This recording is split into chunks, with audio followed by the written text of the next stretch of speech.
When someone is evaluating a career move, they have many things they are going to consider, right? I mean, they think about the future role, how the role is positioned in the company, who is possibly going to be the manager, the team, the benefits, the salary, many things. But there is one question that is maybe more important than all of this. What is the company that you're going to work? Who are they? What are their mission? I mean, many of those things related to a company you can find on the internet. I know that their history, their vision and mission, but in the end, there are so much more you want to know, right? The company culture, what something happened when someone made a mistake, many, many things that unfortunately you just discover once you work there. But the problem is when companies are evaluating the candidates, they have many different tools, right? They can ask for reference, they can go through many platforms to get information about the person. They have the CV, they have frameworks, they have many things that can work for them to evaluate a person. And do you think that people have the same tools and frameworks to evaluate companies in the same fair way? I'm calling the attention for that based on a study that I was reading from Harvard Business School, which they publish, and it's called Where You Work Matters. It's quite interesting because the title itself it's quite interesting, right? Where you work, of course, matters. And the analysis they in the analysis they cover data from more than 12 million workers across almost 2,000 different companies. So it's a broad data with many many different perspectives and cultures. And the core idea was what's simple, like evaluate the quality of work in different companies in the different work environments. So basically, the evaluation or the conclusion organized the companies or the reflections in three dimensions: quality of early career experience, career growth over time, and long term stability.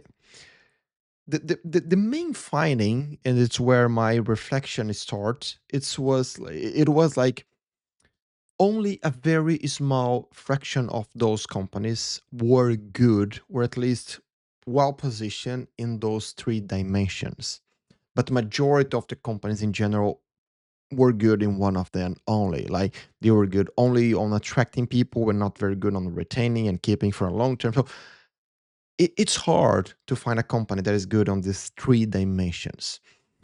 So with that, maybe you think that you are going to work in a company because they had a very good uh, preparation and the attraction was so good, have a very good process for your interview and everything. It was so smoothly. So you see that it's a very well prepared company, but maybe they are not that good in retaining the talent and they don't have good programs to keeping you in the long term working with them. So of course it is challenged again back to the original question. It's so hard to evaluate a company, right?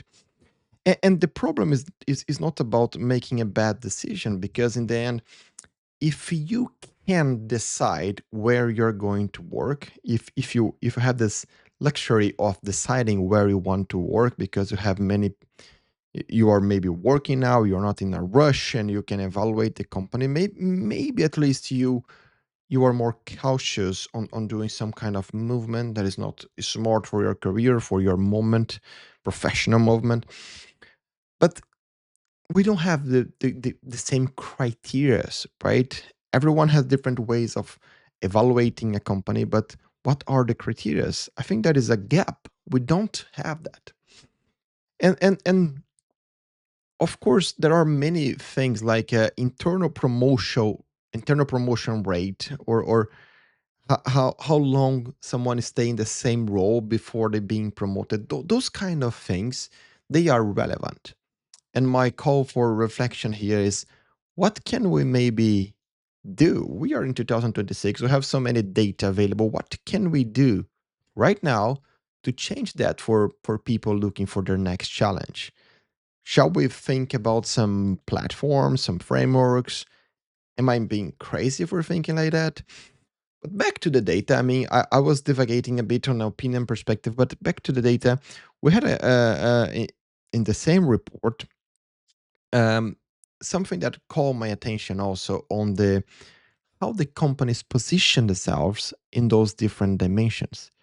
Because a company that consider themselves good in terms of retention, for example, if they are compared to companies who have very specific data showing that on retention they mean the good benefits, they have good development programs, they have good leadership programs to build new leaders inside the companies. When we compare the data, we see that even the companies that consider themselves good in some dimension, they are not good in any of the criterias that they are being evaluated on those dimensions. So the gap that I see here is even inside the company, we do not have today good criteria to evaluate what good means. And there is something that for my friends working with HR, I know that has been something that many HR publications are talking about recently, like with the amount of data that we have available and now with AI, isn't that a better way to just start evaluating the companies and perhaps even have some public information or if not public, at least in some platforms, some kind of real way of employees finding information about their future employers? How do you evaluate your future employer? How do you evaluate the company you're maybe going to work in the future, that you're going through interview process right now? Because again, I respect that many times you do not have options. You maybe are unemployed and you are just trying to find a challenge because you need a job. But in many cases, people are contacted through like LinkedIn and other platforms by companies. Is there a way that you are using right now that maybe is working to you to evaluate if that company is a good company to work for or not? Please let me know in the comments, because this can for sure help people to maybe use your tactics, use your ideas to evaluate their next place to work. It shows that